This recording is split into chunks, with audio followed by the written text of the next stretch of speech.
Matthew doesn't have tons of all his fucking birds. I know all that.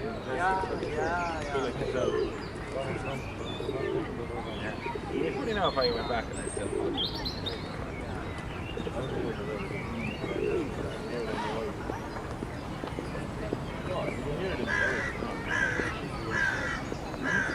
Too much drinking.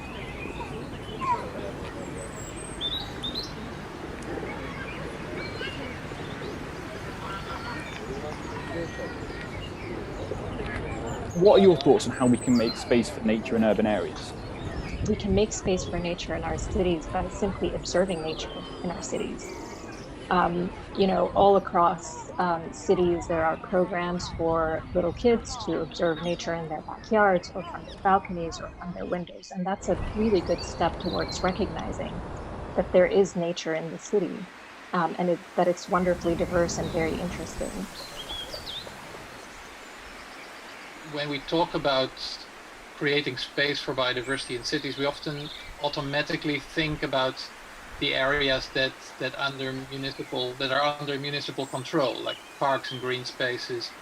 But we often tend to forget that in many cities, a large part of the green spaces are private. They're private gardens, balconies, small areas that the authorities don't have any control over, and private individuals do have control over. And I think that's a very important part of natural areas in the city.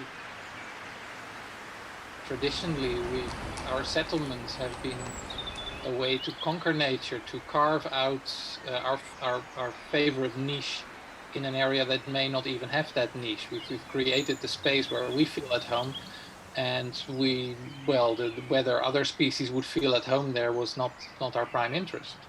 But now that that niche sort of covers the entire globe, it's time to reverse things. It's time to start realizing that part of our niche and part of our, let's say, ecological happiness comes from other species that we see around us, and we've known that our mental and physical health is improved if we're more exposed to nature, and this can be physical exposure or mental exposure. So being able to welcome more nature in our cities, or to open our eyes to the nature that is there but that we decide not to see, will help to improve our well-being in this urbanized world.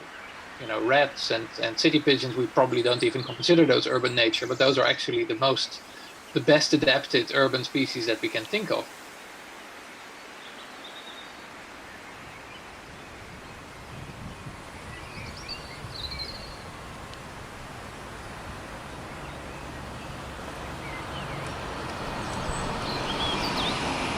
One of the things that we need to recognize is that urban biodiversity and putting urban diversity as a goal in our city planning isn't just about nature, it's about human well-being as well, and it's about equity as well.